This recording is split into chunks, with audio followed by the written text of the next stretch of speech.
가기를 원하시는 하나님 앞에 화평의 사람이 됩시다. 이런 제목으로 은혜받기 원합니다. 마태복음 5장 9절의 말씀 보시면은 화평하게 하는 사람은 복이 있나. 그 화평하게 하는 사람이 하나님의 아들이라 일감을 받을 것이며. 한번 따라합시다. 화평케 하는 자는 복이 있나니 그들이 하나님의 아들이라 일컬음을 받을 것이며. 여러분, 그러면 화평하게 하지 못하면 누구의 자식이 되겠어요? 반대로 마귀 사탄의 자식이라고 말합니다. 마귀 사탄의 자식이 되어가지고 인간다운 삶을 살 수가 없어요. 사람다운 삶을 살 수가 없어요.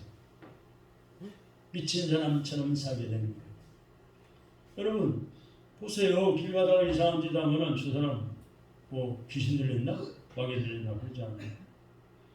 한번 더 합시다. 화평케 하는 사람은 복 있나니 하나님의 아들이라 일컬음을 받을 것이며. 그러니까 화평의 사람이 되는 것이 얼마나 중요한지 이 마태복음 5장 9절에서 우리가 이게 한 구절에서도 알 수가 있습니다. 하나님은 하나님의 자녀들과 하나님의 피를 세우신 이 교회가 화평하게 살기를 원하십니다. 반대로 마귀 사탄은 이 화평을 자꾸 깨트리는 수작을 불안하게 만들고 불멍하게 만들고 원망불평이 쏟아나와서 화평을 깨트리는 역할하는 게 마귀 사탄의 수작. 속지 마시기 바랍니다. 아멘. 그래서 하나님은 우리가 똑같은 예수님의 피로 죄를 씻음받아 하나님의 자녀로 다시 태어났는데, 다시 하나님의 자녀, 하나님의 성도가 되었는데 하늘나라 시민권을 가지고 사는데, 우리가 화평하게 살아가는 삶을 파괴하는 죄와 원수 마귀를 물리치시고 우리 모두가 다 화평의 사람으로 살게 하십니다. 아멘. 하나님께서 아멘. 그렇게 살게 하시는 오늘도 저와 여러분을 불러주셨어요. 그러므로 우리는 이 하나님이 주시는 평강으로 화평케 하는 사람의 삶을 살아야 되는 거예요. 어떻게 하면 그렇게 살 수가 있을까? 오늘 본문의 말씀 보니까 초대교회가 나와. 초대교회는 이 땅의 교회가 처음 세워진 교회를 말합니다. 이 땅에 하나님의 교회를 처음 세운 교회, 초대교회는 화평한 교회였어요. 화평한 교회. 이 이스라엘 나라는 예루살렘 도시가 있습니다. 최초의 성전을 지은 예루살렘 성전. 예루살렘 교회는 교인들이, 성도들이 모이기를 힘쓰고 또 예배드리는데 예배가 살아있고, 찬송할 때 힘차게 찬양하고, 기도할 때 간절히 기도하면 아멘 아멘 하고 말씀을 아멘으로 받고 서로 사랑하고 화평하는 교회, 이 살아있는 교회가 있습니다. 그래서 찬송과 기쁨과 기도의 능력이 나타나는 교회가 예루살렘 교회였습니다. 그래서 많은 사람들이 복음을 알게 되었고, 특히 믿는 성도들끼리는 서로 자신의 가진 재산을 팔아서 재산을 가져와가지고 교회에서 자기보다 못한 사람들의 성도들의 필요한 것이 무엇인가 필요를 따라 나누었습니다. 나눠주는 교회. 이런 아름다운 교회는 믿지 않는 사람들이까지 칭찬받게 했어요. 아, 저 교회는, 열심님께는 교인들이 자기 집에 있는 걸 가져와서 이 교인들한테, 필요한 사람한테 나눠주는 교회다. 좋은 교회다. 칭찬하는 교회가 예루살렘 교회요, 초대교회요, 우리 교회도 그런 교회를 본받아야 합니다. 할렐루야. 나는 내 것이라고 움켜쥐고 쌓아놓고 그게 어떤 분은 돌아가셨는데 집에 가서 장롱문을 열어보니까 수백 개의 타월이 쌓여있어. 여기 가서 받고 저기 가서 받고 뭐 임시시간대 받고 또 뭐 교회 이사간데 가서 예배 한번 드리고 받아오고 병들어 돌아가셨는데 수백 개의 타월이 쌓여있어. 그게 자랑입니까? 하나님 앞에는 부끄러운 일이에요. 그 수백 개의 타월을 가지고 옆집에 주고 하는 사람 주고 지나가는 사람 중에 전도를 했으면 그 중에 한 사람만 구원받아 있음에도 천하보다 귀한 영혼을 구원시킵니다. 하늘과 땅보다 더 귀한 일에서 하나님 앞에 상급이 있는 거예요. 그 쌓았다가 뭐예요? 죽으면은 남들 일 마시키자. 타월 문제가 아니죠. 돈도 마찬가지고 금덩어리, 금붙이, 금팔찌, 금목걸이 그거 쌓아놔서 뭐할까요? 우리는요 사남매를 자녀를 낳아서 백일잔치, 돌잔치에서 키우면서요 전에 있던 홍천의 성산교회에서 삼남매를 낳았는데 교인들이 백일 뭐 반지도 해오고 돌반지도 해오고 다 반지를 해와요. 모아서 다 하나님께 바칩니다. 그러니까 금반지라든가 뭐 목걸이 이런 거 금붙이가 하나도 없으니까 힘을 겨누고 와도 편해. 왜? 훔쳐갈 게 없으니까. 한 번은 도둑이 들어왔어요. 사택이. 예배당하고 사택하고 붙어있어요. 붙어있어. 한 5m 거리 붙어있는데 낮 예배 시간에 사택에 도둑이 들어왔다. 근데 그때 마침 우리 애 하나가 기저귀에 설사해요. 설사.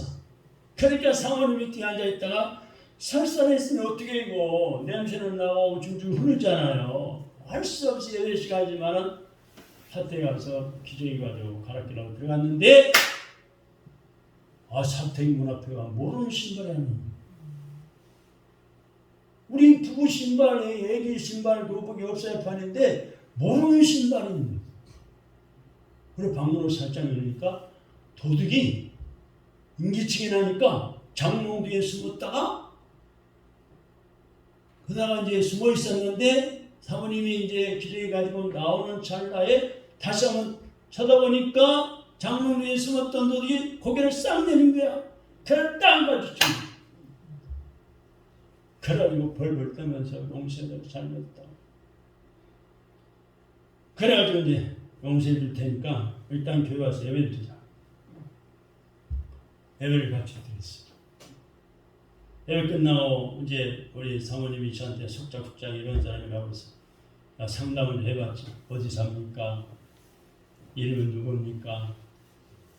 했더니 그쪽에가 우리 교회 반대편에가 우리는 성산교회고 반대편에가 천주교가 있었어요. 천주교 그 밑으로 이사 왔다는 거야. 동네 사람이 아니야. 보니까 젊은 여자는. 그래가지고 예배 끝나고서 이제 장로님이 그분을 맡아서 장로님 이야기 좀 하고 계세요. 하고 내가 자전거를 타고 그 길을 가봤어. 완전히 사기야. 이사도 안 하고. 그래서 장로님은 이야기를 하고 했더니 그 사이에 교육시키고 보내버린 거야. 그래가지고 나중에 소문이 났는데 이 교회 저교회 다니면서 돈도 훔쳐가고 뭣도 훔쳐가고 그러면서 어떤 교회 사모님은 신내교회인데 그 교회가 신내교회 우리는 성산교회고 목사님 도둑이요 돈 냄새를 맡을 줄 알아요. 어쩌면 돈만 싹 떼가요. 그렇게 이야기를 하면서 근데요 이 도둑이 제 서재실까지 서랍까지 뒤졌는데 그때 제가 헌금하려고 돈을 좀 뒀는데 그거는 못 가져갔더라고. 얼마나 감사해요. 아무튼 별별 사람 다 있어요. 별별 사람 다 있다니까요. 여러분 우리는 오늘 이 초대교회 교인들의 신앙을 본받아야 합니다. 뭐 어떤 게 강남에 무슨 게 뭐 이 강북쪽에 어느 게 가면은 종교에도 다르더라 뭐 교인들도 좋고 인산 친절하고 저쩌고 뭐 주는 것도 막 그런 쓰잘데기 없는 소리 마세요. 이 땅에는 다 싸우는 게 전투하는 교회예요. 전투하는 교회. 도토리 키재기예요. 네? 여러분 큰교회라고 다 좋은 교회가 아니에요. 큰교회 교인들이 가끔 우리 교회 와요. 우리가 신앙생활을 점차에 신앙생활도 하고 그래요. 네? 연합교회 교인도 집사가 왔었고 수년간 우리 교회 신앙생활했지만 11조 한 번은 못 바쳐요. 그 부인이 계산해서 바치는 거예요. 안타까우니까 남편 것까지. 여러분 참으로 교회는 화목한 교회가 돼요. 화목한 교회. 화평의 사람들이 모이는 교회가 돼야 합니다. 화평치 못한 사람이 교회에 와서 우리 성도들의 화목하고 화평한 것을 본받아서 화목한 사람으로 변화돼야 돼요. 할렐루야. 그래서 이 아름다운 교회, 이러한 아름다운 교제는 믿지 않는 사람들이까지 칭찬받게 했습니다. 그래서 그 교회는 그 결과 부흥되고 성도들의 삶은 세상을 변화시키는 역사로 나타났습니다. 더 나아가서 그런다나 두 번째는 성령의 역사로 말미암은 화평함이었습니다. 화평이 진리로 되어지는 것이 아니라 거룩한 성령의 역사하시면은 화평이 나오는 거예요. 내가 저 사람 하는 짓거리가 마음에 안 들지만 화평해야지. 화목하게 신앙생활 해야지. 예, 우러나오고 감동이 됩니다. 그게 성령님이 하시는 일, 성령의 사역입니다. 성령 하나님이 하시는 일이 뭐냐?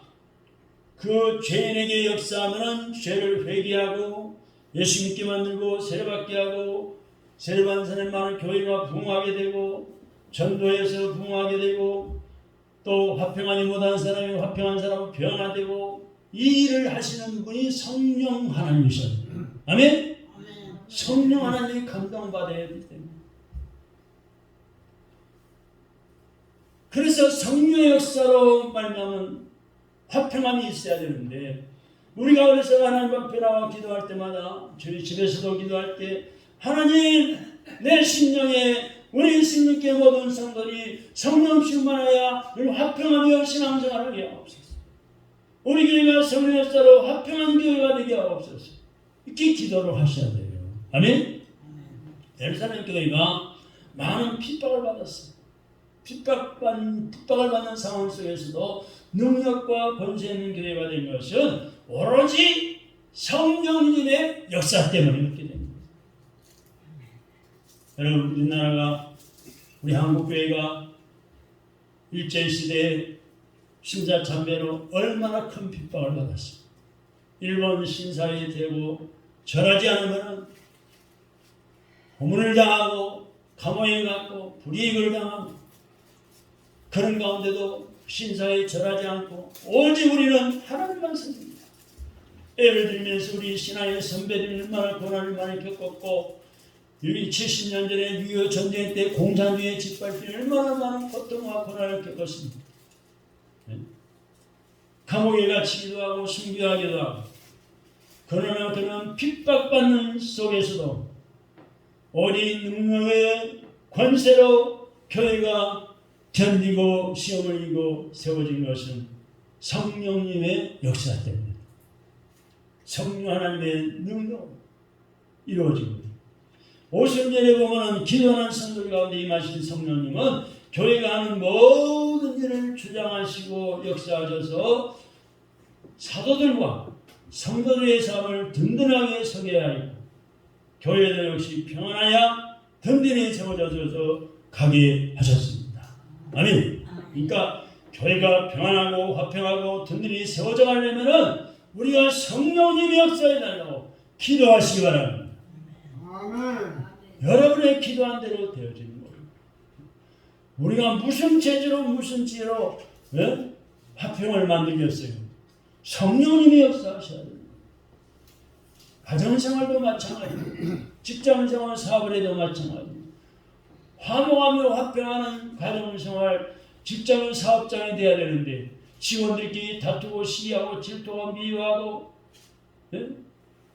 그러면 되겠어요? 일을 제대로 하겠어요?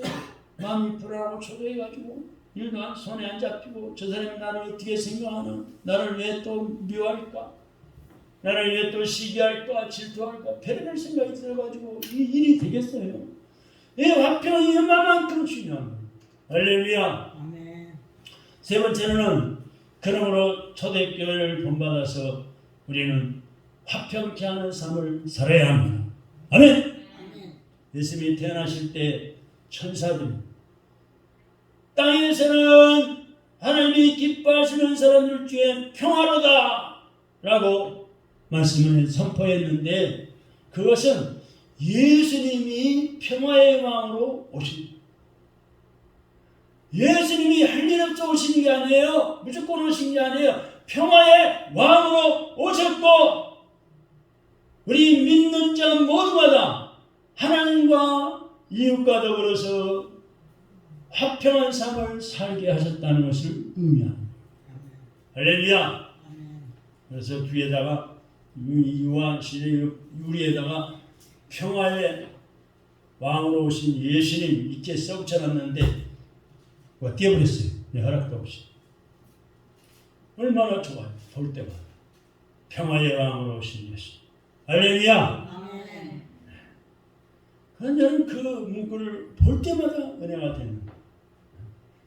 평화의 왕으로 오신 예수님을 모시고 사는 평화의 왕이 내 안에 계시는데 나도 평화하며 화평하며 살아야 마땅하죠.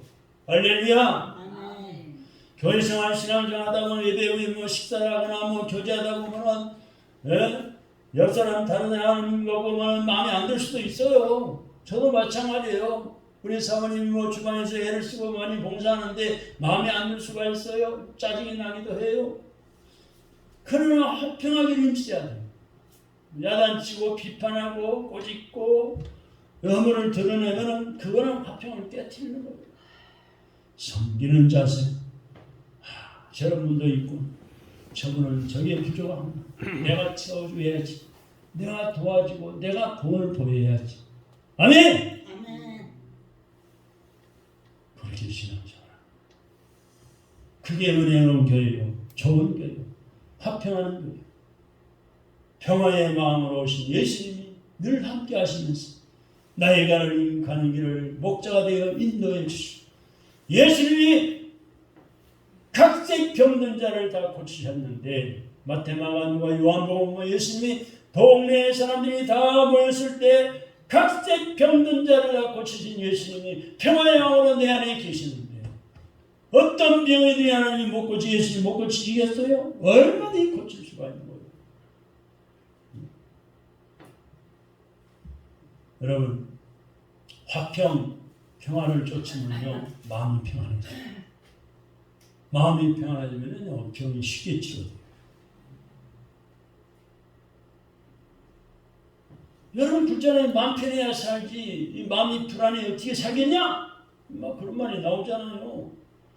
마음이 편하다는 거예요. 마음이 편하면 먹는 음식도 소화도 잘 되고 음식도 맛있고 짠 거 싱거운 거 따지 않고 먹는 음식이 맛있고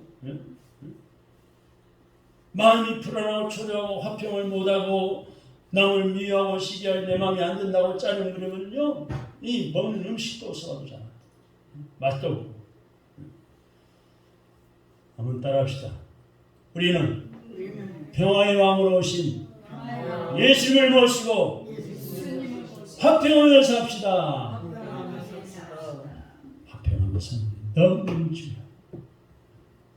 화평하면 마음이 편안하고 기쁘고 즐거워서 음식도 맛있고 건강도 좋아지고 일도 잘할 수가 있고 마음 편하니까 머리도 잘 돌아가고 좋은 쪽으로 머리가 회전되는 거예요.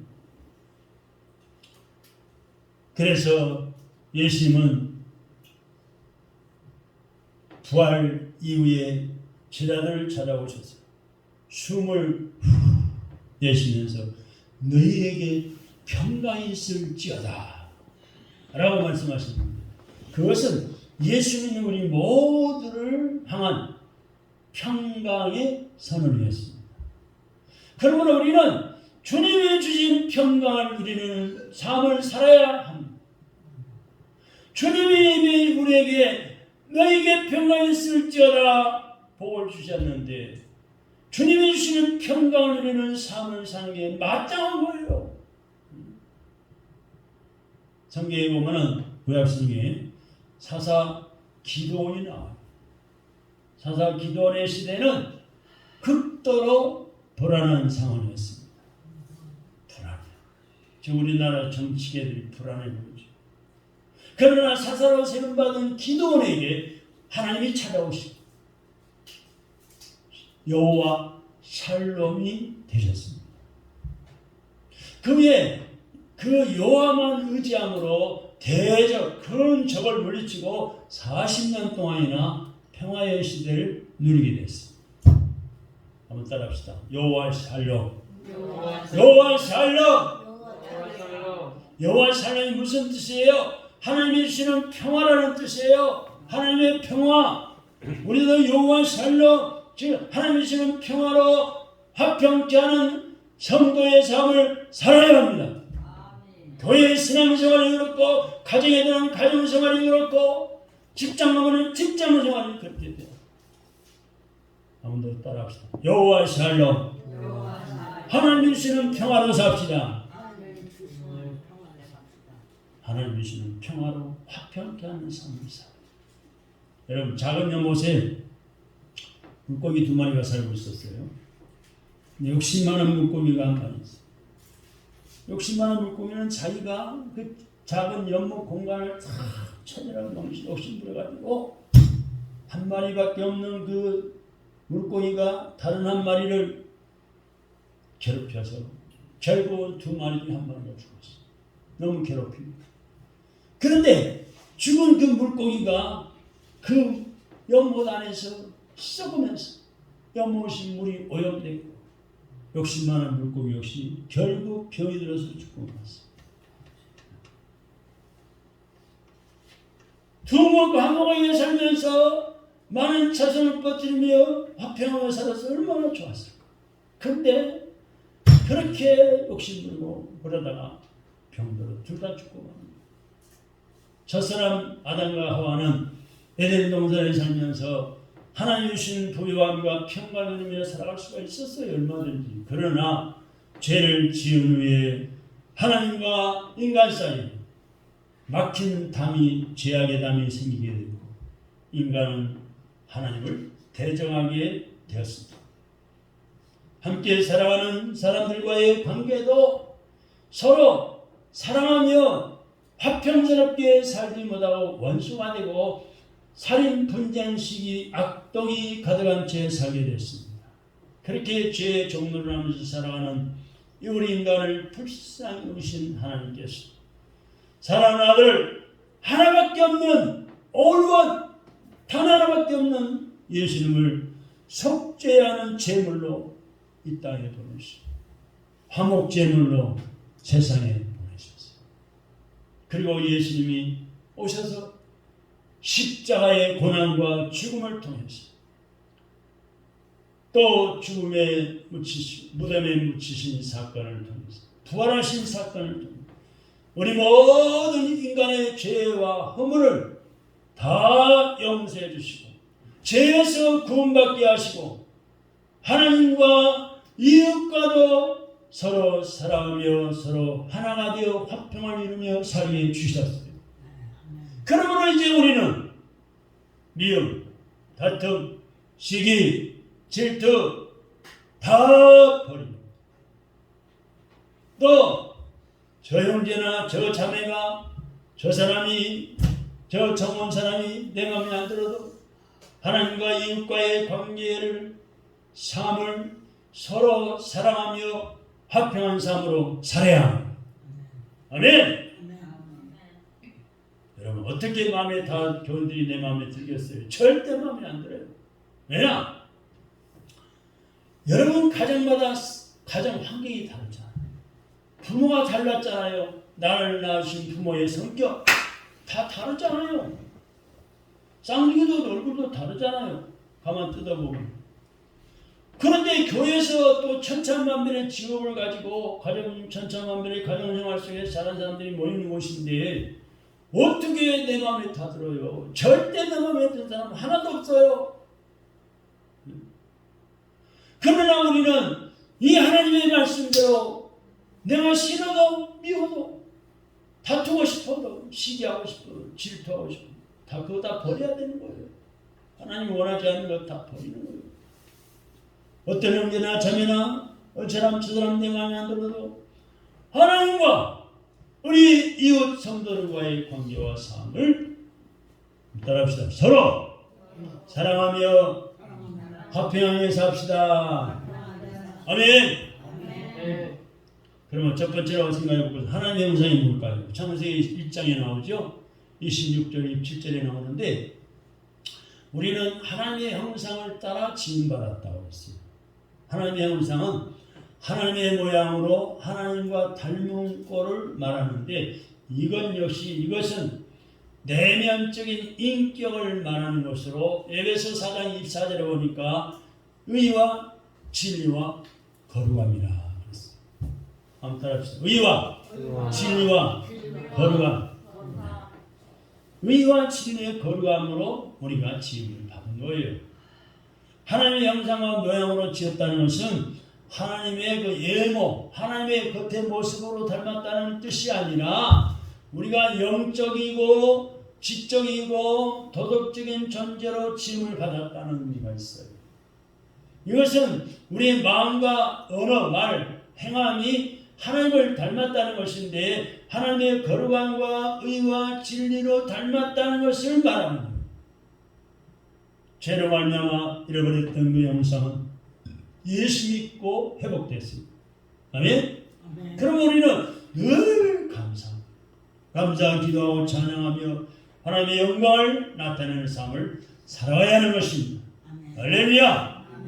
또 한마디 더 나아가서는 우리 인간이 죄를 지으며 화평을 잃어버렸어요.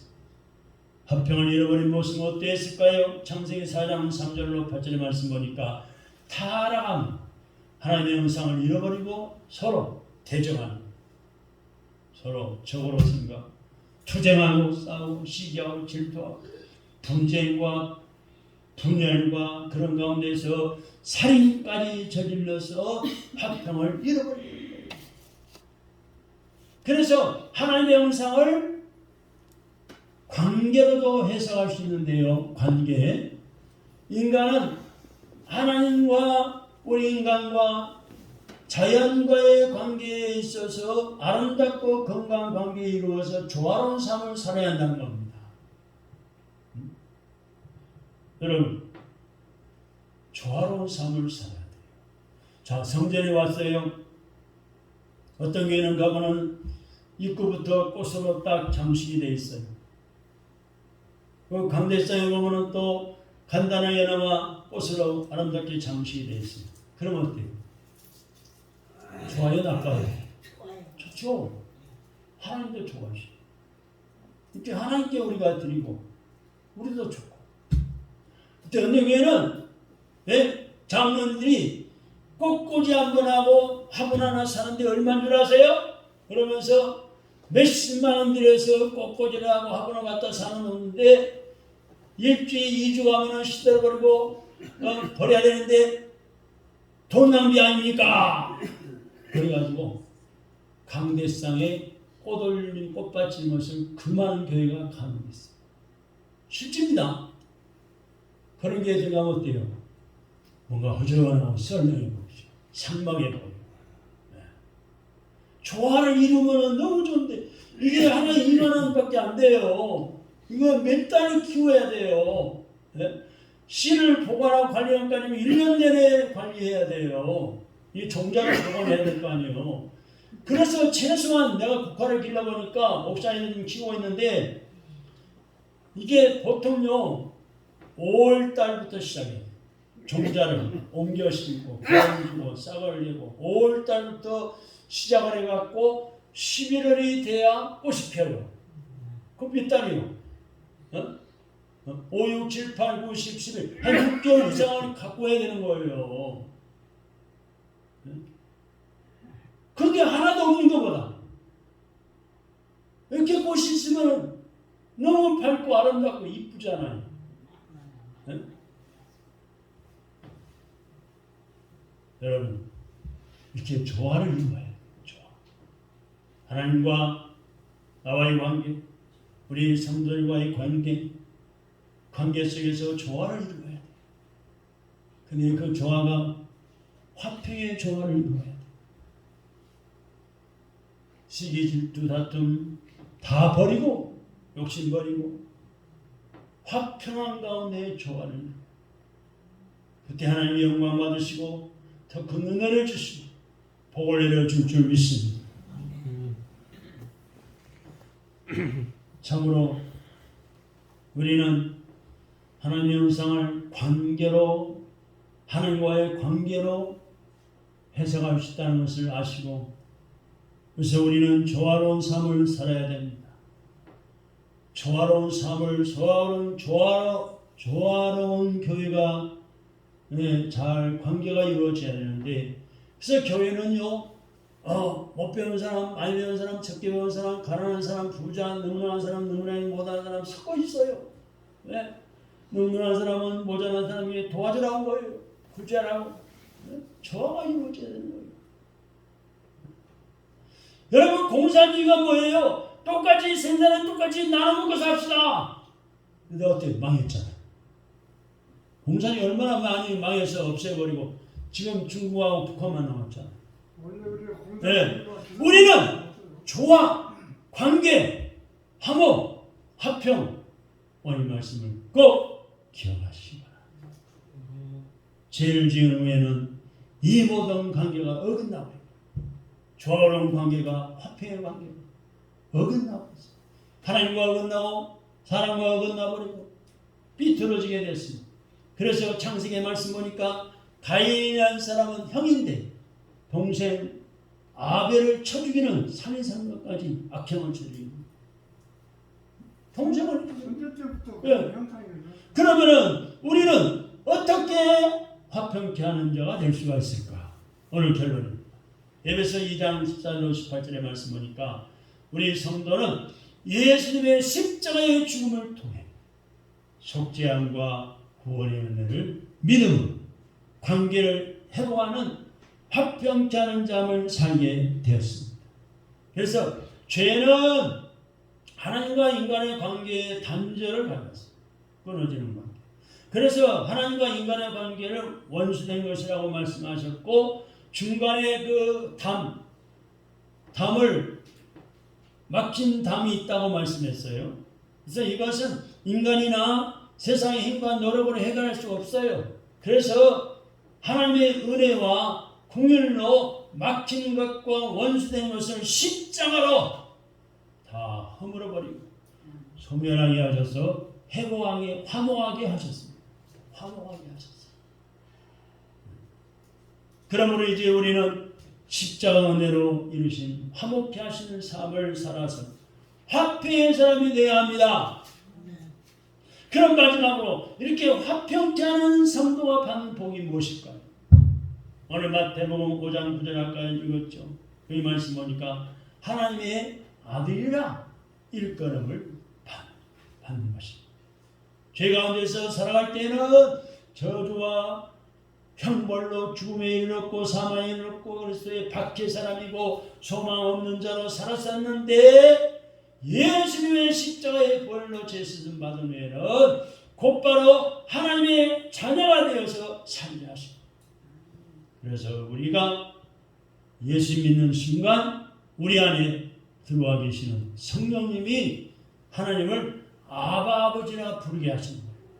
한번 따라합시다. 하나님, 아바 아버지. 성령님이 그렇게 부르게 하십니다. 마음에 꼭 담으시기 바랍니다. 이스라엘을 자기 백성과 민족으로 세우신 하나님은 야곱의 12아들을 통해서 그 역사를 이루셨어요. 그런데 이 12명의 아들은 서로 다른 4명 어머니의 자식들이기 때문에 서로 하나가 되어서 사랑하며 살지를 못했어요. 패가 다른데 4명이나 서로 질투하고 시기하고 반목할 수밖에 없었어요. 그래서 요셉이 형들에게 팔린 이유도 바로 그래서 형한테 팔려간 거예요. 형 때문에 팔려가는 몸이 된 거예요. 배가 다르니까 시기와 질투가.